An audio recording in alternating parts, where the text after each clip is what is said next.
आप तमाम भारतवासियों को फिर से एक बार मुद्देबाज देश की बातों और पब्लिक डिमांड की ओर से प्रणय का प्रणाम। और आपको बताना चाहूंगा कि 2024 का जो साल है ना, वो काफी अहम माना जा रहा है, क्योंकि इसकी शुरुआत से अगर देखेंगे तो भव्य राम मंदिर के उद्घाटन की बात हो, प्राण प्रतिष्ठा की बात हो, या फिर राजनीतिक गतिविधियों की बात हो, तमाम चर्चाएं तेज होने लगी हैं। और इसके साथ ही हम आपको बताना चाहेंगे कि झारखंड राज्य की बात करें तो झारखंड राज्य में भी राजनीतिक सरगर्मी तेज हो चुकी है। और ठीक इसके पहले 2023 के कुछ माह पहले हम लोग अगर बात करते हैं तो झारखंड में एक राजनीतिक परिवर्तन देखने को मिला। और इस बीच हमारे सामने नेता प्रतिपक्ष के रूप में अमर कुमार बावरी का चेहरा सामने आया।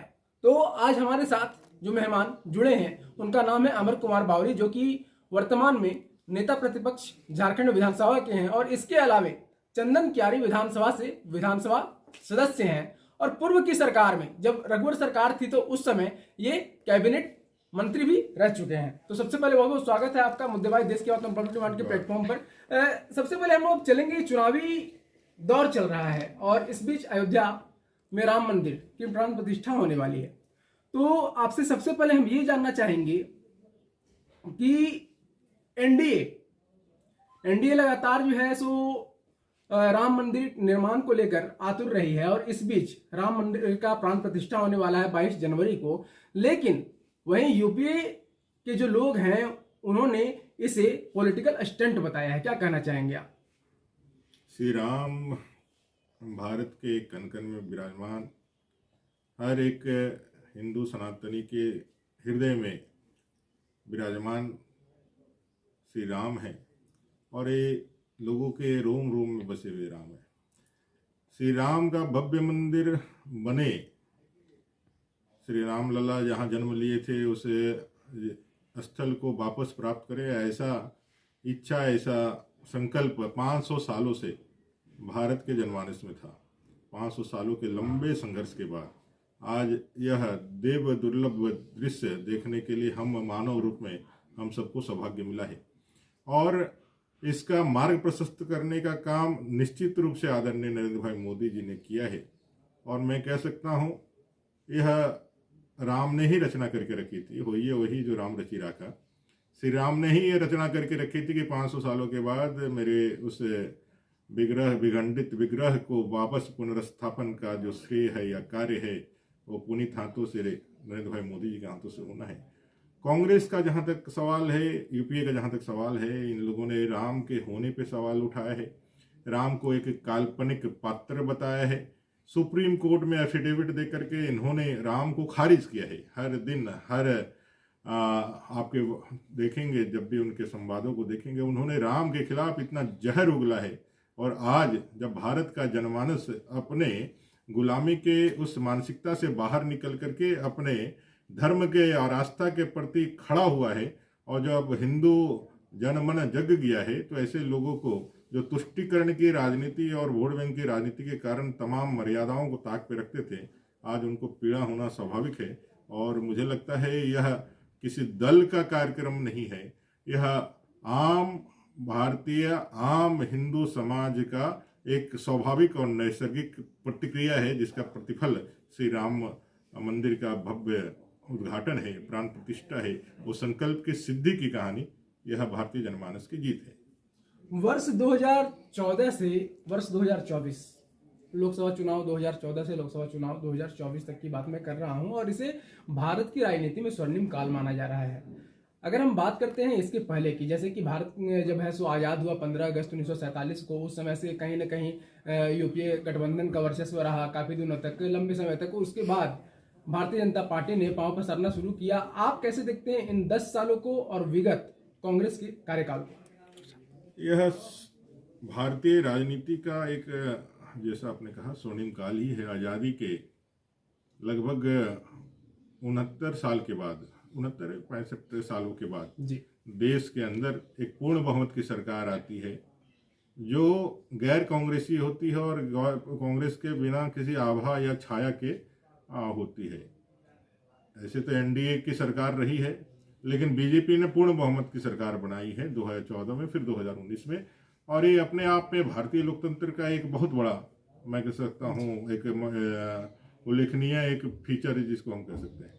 तब से लेकर के आज तक मोदी जी के नेतृत्व में चाहे आप किसी भी क्षेत्र में देख लीजिए, चाहे वो सुरक्षा की दृष्टि से अपने बॉर्डरों की सुरक्षा हो, विदेश नीति हो, आंतरिक सुरक्षा हो, या फिर लोक जन कल्याणकारी कार्य हो, एक आम नागरिक की चिंता करके, एक आम गरीब नागरिक जिसके जीवन में पानी चाहिए, जिसके जीवन में रोटी चाहिए, जिसके जीवन में कपड़ा चाहिए, जिसके जीवन में घर चाहिए, जिसके इलाज की व्यवस्था चाहिए, वो चाहे प्रधानमंत्री आवास योजना हो, गरीब कल्याण अन्न योजना हो, आयुष्मान की योजना हो, चाहे फिर उज्ज्वला की योजना हो, या फिर हर घर नल जल मिशन हो, ये सारी योजनाएं दे करके जहां आम नागरिकों को मजबूत किया है, वहीं देश के विकास को एक नए पंख दिए हैं। आज इन 10 सालों के अंदर देश जो है 200 साल तक जिसने गुलाम बना के रखा था भारत को, उस ब्रिटेन को पीछे छोड़ करके विश्व का 5वां सबसे बड़ा अर्थव्यवस्था बन गया है, और आने वाले थर्ड टर्म में यह तीसरा अर्थव्यवस्था बन जाएगा। 2047 में विश्व का 1 नंबर का राष्ट्र बनेगा। जो हमारे संविधान निर्माताओं ने अपने संविधान में जिस राम राज्य की परिकल्पना की थी, आज उस संविधान के द्वारा प्रदत्त ताकत का उपयोग करके आज भारत के नागरिकों को उसका हक और अधिकार दिलाने का काम पहली बार 2014 के बाद नरेंद्र भाई मोदी जी के नेतृत्व में हुआ है। ये अभूतपूर्व है। पिछले 10 साल, 14 के पहले 10 साल, अटल जी के 5 साल के बाद जो 10 साल है, उन्होंने कोलगेट घोटाले से लेकर स्पेक्ट्रम घोटाले तक, देश की आर्थिक स्थिति से लेकर के देश की सुरक्षा नीति तक, ये सारी चीजें में देश को सिर्फ निराशा ही प्रदान किया था। देश के नेतृत्व को उन्होंने हमेशा से एक मायूसी भरा, एक कमजोर, एक जो है डमी शासन के रूप में देश दुनिया रखी थी। आज इतना क्लेवर जो चेंज हुआ है, विश्व भी इसको लेकर के आश्चर्यचकित होता है। विश्व के लिए भी यह बहुत आश्चर्य का विषय है कि इतना बड़ा देश, 1 अरब से ज्यादा लोगों का यह देश कैसे एक साथ एक पैर पे खड़ा होकर के आगे बढ़ रहा है। केंद्रीय नेतृत्व नरेंद्र दामोदर दास मोदी जो हैं प्रधानमंत्री हैं, और केंद्रीय नेतृत्व की बात करेंगे तो अभी 26 जनवरी तक आप लोगों ने एक यात्रा निकाली है, क्या है, भारत विकास संकल्प रैली करके ऐसे कुछ यात्रा है, और आप लोगों ने एक सस्टेनेबल गोल को पूरा करते हुए 2047 में एक घोषणा की है, लक्ष्य रखा है कि भारत को विकसित राष्ट्र बना देना है। तो ये कैसे पूरा हो पाएगा, आपको क्या लगता है? ये संकल्प हर एक भारतीय का है। हर एक भारतीय चाहता है कि जो हम अपने खोई हुई प्रतिष्ठा को वापस प्राप्त करें। प्राचीन समय में जब हम विश्व गुरु थे, पूरे दुनिया को हमने रास्ता दिखाया है, दुनिया को मार्ग प्रशस्त किया है, उस स्थान को पुनः प्राप्त करने के लिए गुलामी के उन तमाम जो भी संकेत है उनको उन्मूलन करते हुए देश के सौ को जगा करके, देश के स्वाभिमान, देश का जो सौ विचार है, उस विचार को जगा करके 1.25 अरब देशवासियों के सामर्थ्य को जगा करके आदरणीय नरेंद्र भाई मोदी जी ने एक संकल्प लिया है। और वो सस्टेनेबल डेवलपमेंट की बात करते हुए भी 2047 में यह विश्व का अग्रणी देश बने, इसलिए इसे झारखंड की धरती से, धरती आबा बिरसा मुंडा जी की पावन धरती से उन्होंने विकसित भारत संकल्प यात्रा प्रारंभ की है। और इसके जो अचीवमेंट है, इसका जो लोगों के साथ जो जुड़ाव है वो अद्भुत है। और यह देश नरेंद्र भाई मोदी जी के नेतृत्व में आज इकट्ठा हुआ है पूरे विश्व के अंदर, और पूरा विश्व भी देख रहा है कि आज सबसे लोकप्रिय अगर कोई नेता है तो उसका नाम नरेंद्र भाई मोदी है। और उनके नेतृत्व में आगे बढ़ करके यह देश 2047 में निश्चित रूप से जो गुलामी के जो संकेत और गुलामी के जो चीजें थी, आज उन्होंने अपने जीवन से बाहर निकाला है और देश को आगे बढ़ाने में अपने आप को आगे लेकर के गया है। तो मैं कह सकता हूं कि यह संकल्प निश्चित रूप से पूरा होगा, और देश के नागरिकों के सामर्थ्य से और देश के नागरिकों के संकल्प से यह सिद्धि को भी हम प्राप्त करेंगे। यूपीए गठबंधन दल जो है ना, वो केंद्र सरकार पर लगातार निशाने साध रही है, और उनका कहना है ना कि जहां पर भारतीय जनता पार्टी की या एनडीए की सरकारें नहीं हैं, वहां पर आप लोग लगातार उन सरकारों को अस्थिर करने का प्रयास कर रहे हैं। यहाँ तक कि अगर देखा जाए, झारखंड की ही हम लोग बात कर लेते हैं, ईडी आईटी की रेड लगातार पड़ रही है, लगातार सीएम को सम्मन भेजे जा रहे हैं। तो इस संबंध में क्या आपकी राय है? और जी, एक संवैधानिक संस्था है जो भ्रष्टाचार के उन्मूलन के लिए काम करती है, और जहां भी भ्रष्टाचार होता है उसको चेक एंड बैलेंस करने का काम करता है।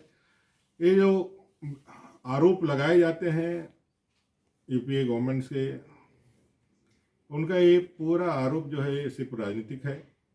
क्योंकि मेरा ये मानना है कि ईडी की जो भी कार्रवाइयाँ हुई है उस कार्रवाइयों में नगद पैसे मिले हैं, तथ्य मिले हैं, आप उसका जवाब नहीं दे पाते हैं, इसलिए आपको कोर्ट से भी राहत नहीं मिलता है।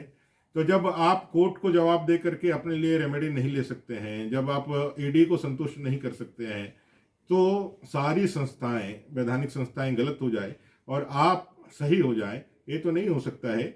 इसलिए आपने जो भ्रष्टाचार किया है, अपने लिए जो आपने परेशानियां खड़ी की है, इसके जिम्मेवार आप ही हैं। क्योंकि यह यूपीए की गवर्नमेंट नहीं है जहां भ्रष्टाचारियों को संरक्षण दे करके उसका संपोषण करके उनकी जो है राजनीतिक हित साधा जाए। यह मोदी जी की गवर्नमेंट है जो करप्शन पे जीरो टॉलरेंस अपनाती है।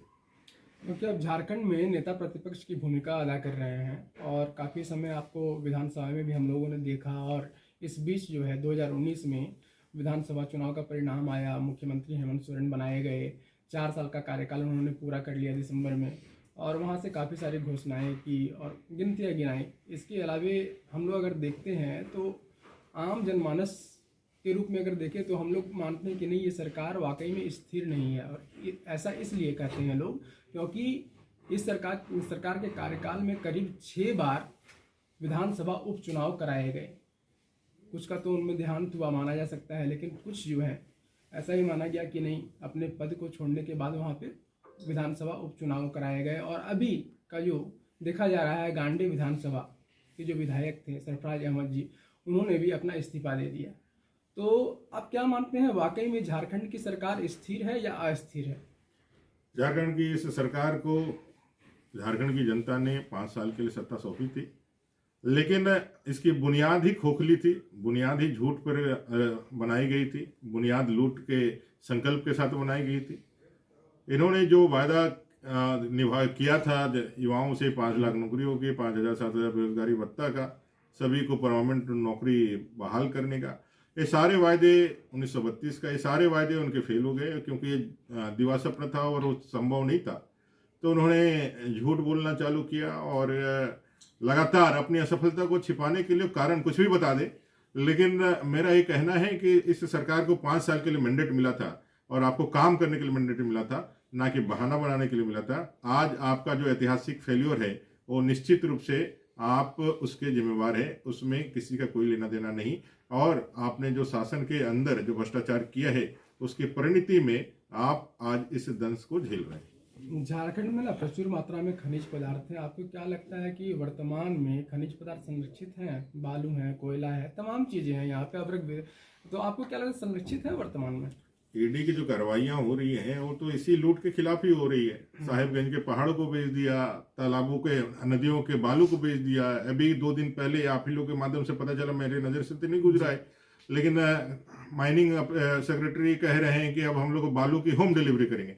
जो सुलभ वस्तु थी बालू, जो सभी नागरिकों के लिए आम था, वो इतना दुर्लभ आपने बना दिया है कि अब उसकी राशनिंग करने की नौबत आ गई है। और दुर्लभ कैसे बनाया है कि आपने चोरी करवाया है, बालू, कोयले, लोहे, पत्थरों की चोरी करवाई है। और चोरी करवाने के लिए अपने जो आपके पदाधिकारी है उनको गार्ड्स दिए हैं, पुलिस के गार्ड्स दिए हैं।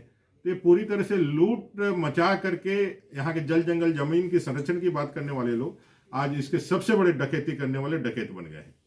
बिल्कुल, आपसे जानना चाहेंगे, जनता ना सरकार को चुनती है और उनको सरकार से काफ़ी उम्मीदें रहती हैं, क्योंकि उनके जीवन में ना काफ़ी समस्याएं आती हैं। हम लोग अगर देखते हैं तो 2000 इसके पहले की जो सरकार थी, रघुवर दास की सरकार के कार्यकाल में समस्या के समाधान के लिए 181 मुख्यमंत्री जनसंवाद केंद्र लाया गया था। उसके अलावा वर्तमान की जो सरकार है उसमें हम लोग देख रहे हैं आपकी योजना, आपके द्वारा, आपके सरकार के माध्यम से कार्यक्रम चलाया जा रहा है। इन दोनों चीज़ों को आप कैसे देखते हैं? वो जो आपके सरकार आपके द्वार कार्यक्रम है, वो कार्यक्रम पूरी तरह से विफल कार्यक्रम है, क्योंकि 4 सालों में इन्होंने अपना जो जमीन खोया है, अब क्षेत्र में जाने के लिए इनके पास साहस नहीं है, इसलिए सरकार के एजेंसियों को माध्यम बनाकर को जाने का काम करते हैं। और लाखों लाख जो आवेदन मिलते हैं वो आवेदनों का कुछ करते नहीं है, ये आवेदनों को पोटली में बांध करके यह फेंक देते हैं। उसका निष्पादन का कोई आंकड़ा इनके पास नहीं है, वो सिर्फ आवेदन लेने का और मुर्गा भात खाने का एक माध्यम हो जाता है। 1.5 महीने वो पूरी तरह से जो है निश्चिंत होकर के ब्लॉक के सारे काम को ठप करके वो सिर्फ ही करते हैं, और शिविरों में पैसे लेकर के सर्टिफिकेट बनाने का भी समाचार मिलता है। तो साफ दिखलाता है यहाँ गवर्नेंस का फेल्योर है। 181 एक ऐसा माध्यम था जिसके माध्यम से झारखंड के अंदर हर एक सरकारी कर्मचारी को भय होता था। कोई भी झारखंड का नागरिक उस नंबर पे कॉल करके अपने लिए जो है राहत मांग सकता था अगर कोई परेशानी करता है कोई पदाधिकारी। आज स्थिति परिस्थिति ये है कि ना कोई आयोग का इन्होंने गठन किया, 181 को बंद कर दिया। क्यों? क्योंकि इनके लूट और भ्रष्टाचार में वो सबसे बड़ा बाधक था, उसको खत्म करके इन्होंने झारखंड के लूटने में अपने आप को सहूलियत प्रदान की है।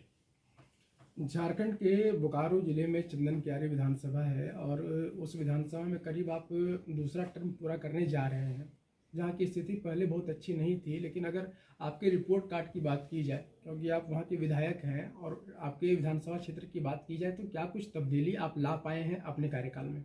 जब मैं वहाँ विधायक बना था तो 63 गाँव में बिजली नहीं थी, बिजली आती कम थी, जाती ज़्यादा थी। आज पूरे 63 गाँव में बिजली के साथ एक पावर का सबग्रिड, 5 सब स्टेशन और 24 घंटे बिजली देने का हम लोगों ने जो संकल्प लिया था उसको पूरा करने में हम आगे बढ़े। चंदन क्यारी में आज इंजीनियरिंग का कॉलेज बन रहा है। चंदन क्यारी में आज एक उच्च स्तरीय पार्क है, स्वामी विवेकानंद अटल स्मृति उद्यान। चंदन क्यारी में एक अंतर्राष्ट्रीय स्तर का स्टेडियम है जहाँ से हमारे खिलाड़ी निकल करके आज जो है विश्व में अपनी पहचान बना रहे हैं। नेशनल गोल्ड मेडलिस्ट है अपना चंदन क्यारी का बच्चा। आज चंदन क्यारी में करीब 78 के दशक 70 के दशक से प्रारंभ किया गया जो पेयजल माफ कीजिएगा कृषि के लिए जो नहरी योजना थी गवाई बराज, आज वह पूर्णता को प्राप्त कर लिया है। तो मैं कह सकता हूँ सड़कों के जाल हो चाहे इस तरह के सस्टेनेबल डेवलपमेंट के जो चीज़ें हैं उसका वहाँ स्थापन करना हो। आज चंदन क्यारी एक अपने आप में स्वावलंबी बन करके कई एक नागरिकों को वहाँ आकर्षित कर रहा है कि वो आकर के वहाँ विराज करें। तो जितनी नागरिक सुविधाएं हैं वो देने का हम लोगों ने काम किया है और जनता के आशीर्वाद से ही हम लोगों ने किया है, और इसका लाभ और इसका परिवर्तन भी चंदन क्यारी की जनता देख रही है। राज्य की जनता ना लगातार आपको भी देख रही है, और इसके पहले जब आप मंत्री थे, राजस्व एवं पर्यटन मंत्री थे, उस समय आपने काफ़ी तब्दीली लाई थी। आपको क्या लगता है कि जो जिन चीज़ों को आपने राज्यवासियों को सौंपा था, क्या उनके पास अभी संरक्षित है? मुझे नहीं लगता है। पर्यटन, कला, संस्कृति, खेलकूद विभाग में कई एक कार्यक्रम हम लोगों ने किए थे, कई एक उसमें इनिशिएटिव लिए थे। आज SSPS जो हम लोगों ने खोला था जिसके माध्यम से हम लोगों ने ओलंपिक में गोल्ड लेने का सपना देखा था, आज 1 साल के अंदर 2 कैडेट उसमें जो है मृत्यु को प्राप्त कर गए हैं। इससे ज़्यादा दुर्भाग्यजनक क्या हो सकता है। कई एक बाबा बैद्यनाथ का उस मंदिर का पर्व श्रावण महोत्सव का जो विश्व विख्यात उसको आयाम देना हो, या चाहे महोत्सवों का आयोजन करना हो, या जो हमारे सांस्कृतिक कलाकार है उनको कैश अवार्ड देना हो, या फिर उनको सम्मान देना हो, ये सारी चीज़ें बंद है। 1 रुपये में महिलाओं को 50 लाख रुपए की रजिस्ट्री हम लोगों ने किया था, महिला सशक्तिकरण में बहुत आगे काम बढ़ा था। ये सारी चीज़ें आज कोई भी दाखिल खारिज बिना पैसे के नहीं हो रहा है। भ्रष्टाचार इतना इंडल्ज इन लोगों ने कर दिया है। तो मुझे लगता है कि ये सरकार पे ही पूरी तरह से विफल है, और उस विफलता में अपना जो डिपार्टमेंट हम लोगों ने देखा था उसके जो इनिशिएटिव थे उसको भी इन्होंने पूरी तरह से खारिज कर दिया है और लूटने में ही उसको अपने को रखा है। लोकसभा चुनाव 2024 और झारखंड विधानसभा चुनाव 2024 नजदीक है, तो इसमें NDA का क्या कुछ प्रदर्शन रहेगा, क्या बताना चाहेंगे इसके समीकरण के बारे में आप? 100% 14 की 14 लोकसभा सीटें भारतीय जनता पार्टी के नेतृत्व में नरेंद्र भाई मोदी जी को मिलेगी, और 400 की सीटें पार करके नरेंद्र भाई मोदी वापस 2024 में प्रधानमंत्री हम सबके बनेंगे। झारखंड विधानसभा चुनाव के बारे में बता दें।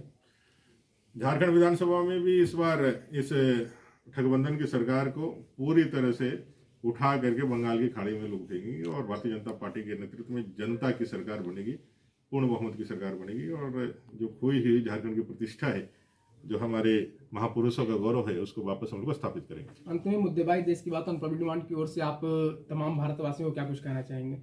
सभी को बहुत बधाई और अग्रिम शुभकामना। 500 सालों के लंबे संघर्ष के बाद जिस राम के अस्तित्व को मिटाने के लिए आताताइयों ने उनके तमाम सांकेतिक प्रतीक के बिंदुओं को उखाड़ करके जड़ से फेंक दिया, जहां राम का नाम लेना सार्वजनिक उसके लिए उनको पैसे देने चुकाने पड़ते थे, वो राम हर एक हिंदू के मन में, उनके रोम रोम में बसा रहा। आज वो श्री राम लला का प्राण प्रतिष्ठा हो रहा है। कई एक पीढ़ियां इस आशा और उम्मीद से अपने जीवन को समाप्त कर दी कि भाई हम रामलला को उनके वास्तविक गर्भगृह में देखेंगे। हम सब सौभाग्यशाली हैं कि इस दृश्य को देख रहे हैं। त्रेता युग में 14 साल के वनवास के बाद श्री राम जब आए थे अयोध्यापुरी में, तो उनके स्वागत में पूरी अयोध्या नगरी ने दीपावली जलाई थी, और वो दीपावली आज कलयुग तक हम लोग मनाते हैं। यहाँ तो 500 सालों के बाद रामलला वापस अपने गर्भगृह में विराजमान हो रहे हैं। ऐसी दिवाली मनाइए, ऐसा इसको अविस्मरणीय बनाए कि आने वाले युगों तक यह याद करके, हमारे जो आने वाले वंशज है वो याद करके इस उत्सव को आनंद के साथ मनाए। तो आप तमाम लोग यहाँ पे सुन रहे थे अमर कुमार बावरी जी को, जो कि झारखंड विधानसभा के नेता प्रतिपक्ष है, और इन्होंने काफी सही तरीके से भारतीय राजनीति को आपके मानस पटल पर रखा। साथ में झारखंड में क्या कुछ गतिविधियां इन दिनों हो रही है उस पर भी इन्होंने खासा बातचीत। किसी के साथ आपको धन्यवाद, शुक्रिया आपका।